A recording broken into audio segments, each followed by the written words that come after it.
आसमान में टिमटिमाते हुए नीले तारे हमेशा लोगों को अपनी ओर आकर्षित करते हैं। बचपन में हम में से हर किसी ने कम से कम एक बार तो अपने घर की छत पे बैठ के इन्हें गिनने की कोशिश की होगी।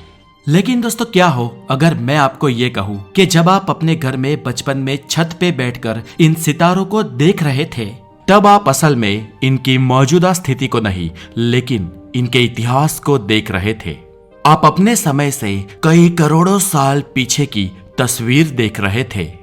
जी हाँ, आप जो ये अंतरिक्ष में दूर दूर के सितारे, दूर दूर का दृश्य देखते हो, वो असल में करोड़ों साल पुरानी तस्वीर है, फ्रेश नहीं है। जी दोस्तों, ये सच है। नहीं, आपकी छत कोई टाइम मशीन नहीं है, पर ये सच है, और ये सच हमें कई सालों बाद आज जानने को मिला है। दरअसल हमारा स्पेस हमेशा खुद को एक्सपेंड करता रहता है, और इसके एक्सपेंशन के कारण चीजें स्पेस में हमेशा मूव होती रहती है। स्पेस में मौजूद हर कोई चीज मोशन में है। हमारी पृथ्वी भी सूरज का चक्कर लगाती है, और हमारा सूर्य भी स्पेस में स्थिर नहीं है। वो भी सभी ग्रहों और उपग्रहों के साथ हमारी आकाशगंगा मिल्की वे के सेंटर की परिक्रमा कर रहा है, और हमारी आकाशगंगा मिल्की वे भी स्पेस में मूव हो रही है। ऐसे अंतरिक्ष में हर गैलेक्सी, हर वो चीज जो आप देखते हैं, वो मूव कर रही है। और ये मूवेबल चीजें जो बहुत दूर की है, वहां से प्रकाश को यहां तक पहुंचने में करोड़ों साल लगते हैं, क्योंकि वो हमसे करोड़ों अरबों साल दूर है। दूर की जो चीज हमसे जितने प्रकाश वर्ष दूर होगी, यहां तक उसकी लाइट को पहुंचने में उतने ही साल लगेंगे। और इसीलिए जिन तारों को आज हम देख रहे हैं, वो जितने प्रकाश वर्ष दूर हमसे होंगे, वो उतने ही साल पुराने होंगे। और आज जो हमें दिख रहा है, वो उनका भूतकाल होगा। आज की मौजूदा स्थिति में वो वहां से दूर हट चुके होंगे। अगर हम किसी चमत्कार से इसी पल उन ग्रहों पर चले जाए या उन सितारों पर चले जाए जो हमें दूर से यहां दिखते हैं, तो वहां से हमें पृथ्वी आज जैसी है वैसी नहीं, लेकिन हमें पृथ्वी का इतिहास दिखेगा। हमें पृथ्वी करोड़ों साल पहले वाली दिखेगी। शायद वहां से हम डायनासोर्स को देख सके। हालांकि दोस्तों, वहां जाकर इतनी दूर से पृथ्वी को देखना शायद अभी हमारे लिए संभव ना हो, लेकिन यहां बैठकर दूर के तारे, दूर के ग्रह और दूर की गैलेक्सीज को निहारना हमारे लिए संभव है। और यह संभव है टेलीस्कोप के कारण। जितना ही पावरफुल टेलीस्कोप, वो उतनी दूर की चीज हमें उतनी ही स्पष्ट दिखा सकता है। इवेंचुअली हाल ही में एक टेलीस्कोप बनाया गया है, जिसे एस्ट्रोनॉमिकल फील्ड का सबसे ताकतवर और लेटेस्ट टेलीस्कोप माना जाता है।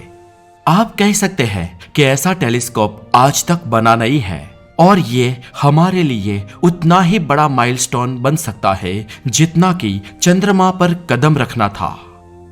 25 दिसंबर साल 2021, इसी दिन नासा ने इस टेलीस्कोप को लॉन्च किया था। जब भी हम टेलीस्कोप की बात करते हैं, हमारे जहन में आते हैं बालकनी में रखे जाने वाले टेलीस्कोप्स, जिससे हम अपने मनोरंजन के लिए ग्रहों और अंतरिक्ष को देखते हैं।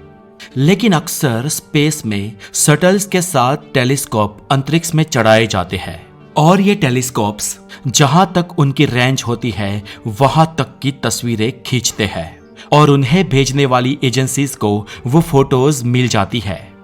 दुनिया का सबसे पहला टेलीस्कोप स्पेस में साल 1965 में भेजा गया था, जो गामा रे के बिहाफ पर इमेजेस को कैप्चर करता था। इसके अलावा विविध एडवांस टेक्नोलॉजी के, जैसे कि अल्ट्रावायलेट, एक्स रेज, इन सब रेज को कैप्चर करने वाले टेलीस्कोप्स भेजे गए। और एंड में हमने अति आधुनिक हबल स्पेस टेलीस्कोप को लॉन्च किया। इस टेलीस्कोप ने हमें लगभग ब्रह्मांड की बहुत सारी जगहों का चितार दिखाया। आज तक हमने ब्रह्मांड के जिन कोने कोने को जाना है, वो इसी हबल स्पेस टेलीस्कोप की बदौलत है। इस टेलीस्कोप को 24 अप्रैल साल 1990 में स्पेस में भेजा गया था, और इस टेलीस्कोप को आज करीब 32 साल से ऊपर हो चुका है। लेकिन दोस्तों, 32 सालों में पृथ्वी की टेक्नोलॉजी में बहुत ज्यादा सुधार आया है, और इसीलिए हमने हबल स्पेस टेलीस्कोप से भी बहुत ज्यादा एडवांस, बहुत ज्यादा उन्नत ऐसा जेम्स वेब टेलीस्कोप बनाया। और पिछले ही साल 25 दिसंबर साल 2021 को हमने जेम्स वेब टेलीस्कोप को अंतरिक्ष में कार्यरत किया। ये जेम्स वेब टेलीस्कोप पुराने सभी टेलीस्कोप से बहुत ही अलग है। ये अति आधुनिक, अति जटिल और बहुत ही एडवांस है। ये टेलीस्कोप इंफ्रारेड एस्ट्रोनॉमी पर बेस्ड है। इस टेलीस्कोप की खास बात यह है कि ये अंतरिक्ष में बहुत ही ज्यादा अंधेरे में भी, जो बहुत दूर है वहां पर भी जहां पर विजिबिलिटी बहुत कम है, वहां की इमेजेस भी ये टेलीस्कोप बहुत ही आसानी से विजिबिलिटी के साथ कैप्चर कर सकता है। और यही बात इसे नासा का सबसे खास टेलीस्कोप बनाती है। अब दोस्तों, ये टेलीस्कोप ऐसा कैसे कर पाता है? ये टेलीस्कोप इतना जटिल कैसे बन पाया? तो इसका कारण है इसके काम करने की तकनीक, और ये तकनीक इंफ्रारेड किरणों पर आधारित है। दोस्तों, जिस चीज का दृश्य हमारी आम आंखें नहीं देख सकती, वो इंफ्रारेड टेक्निक के जरिए हम तक उपलब्ध हो सकता है। दोस्तों, ये रेज किसी भी ऑब्जेक्ट की हीट के द्वारा जनरेट होती है। जैसे कि आप और मैं, हमारी हीट में से भी इंफ्रारेड निकलती है। और ऐसा ब्रह्मांड के किसी भी पिंड और किसी भी ऑब्जेक्ट के बारे में भी है। इसे आप ब्रह्मांड की किसी भी चीज के एग्जिस्टेंट के निशान के रूप में देख सकते हैं। और दोस्तों, ये रेज इतनी पावरफुल होती है कि इसे एक किसी बड़े प्लेनेट के भीतर भी, उसके पीछे से भी ट्रेस किया जा सकता है। दोस्तों, ये जेम्स वेब स्पेस टेलीस्कोप हमें भविष्य में हबल स्पेस टेलीस्कोप से भी ज्यादा उपलब्धियां मुहैया करवाने में सक्षम है। जब से इंसान ने अंतरिक्ष के बारे में जाना है, तब से हमारे मन में एक ही सवाल है कि क्या पृथ्वी जैसा हैबिटेबल प्लेनेट ब्रह्मांड में मौजूद है? इस सवाल का जवाब ढूंढने के लिए कई वैज्ञानिकों ने अपनी जिंदगी तक लगा दी, और अभी तक वो सिर्फ संभावनाएं ही ढूंढ पाए हैं। किसी ग्रह पर पानी नहीं है, तो किसी ग्रह पर ऑक्सीजन नहीं है, तो किसी ग्रह पर कार्बन की कमी है। दरअसल दोस्तों, दिक्कत यह है कि हम ब्रह्मांड की अनंत संभावनाओं को अभी तक ठीक से समझ नहीं पाए हैं, और इसका कारण यह है कि हमारे पास संसाधनों की कमी थी। पर दोस्तों, ये टेलीस्कोप बहुत ही आधुनिक और महत्वपूर्ण संसाधन माना जाता है, और इसीलिए कई साइंटिस्ट ये मानते हैं कि ये हमारे लिए उतनी ही बड़ी उपलब्धि होने वाली है जितनी बड़ी उपलब्धि हम इंसानों का चांद पर जाना था।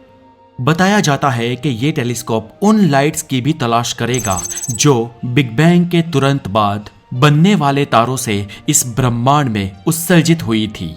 इसके अलावा इस टेलीस्कोप का गोल ये भी पता लगाना है कि इस ब्रह्मांड में गैलेक्सीज का कैसे फॉर्मेशन और मूवमेंट होता है। अगर दोस्तों इस टेलीस्कोप के द्वारा हमने ये सब जान लिया, तो ब्रह्मांड की उत्पत्ति की बहुत सारी गुत्थियां हमारे सामने हल हो जाएगी। दोस्तों, इस टेलीस्कोप ने अंतरिक्ष में जाते ही अपना काम शुरू कर दिया और झंडे गाड़ दिए हैं। इस टेलीस्कोप ने अपनी कैप्चर की हुई पहली तस्वीर पृथ्वी को भेजी थी। दरअसल जेम्स वेब टेलीस्कोप ने अपनी पहली तस्वीर 2 फरवरी साल 2022 को कैप्चर कर ली थी, लेकिन इस तस्वीर में दिखाए गए ऑब्जेक्ट थोड़े ब्लर्ड और अनफोकस पोजीशन में थे, और इस कारण इस तस्वीर को पहली इमेज नहीं माना गया, और वैज्ञानिकों ने इस इमेज को ऑपरेशनल फंक्शन के तौर पर लिया। और दोस्तों, इसके बाद जेम्स वेब टेलीस्कोप के फुल्ली एक्टिव हो जाने के तुरंत बाद अभी हाल ही में कुछ दिन पहले इसने अपनी पहली तस्वीर भेजी है।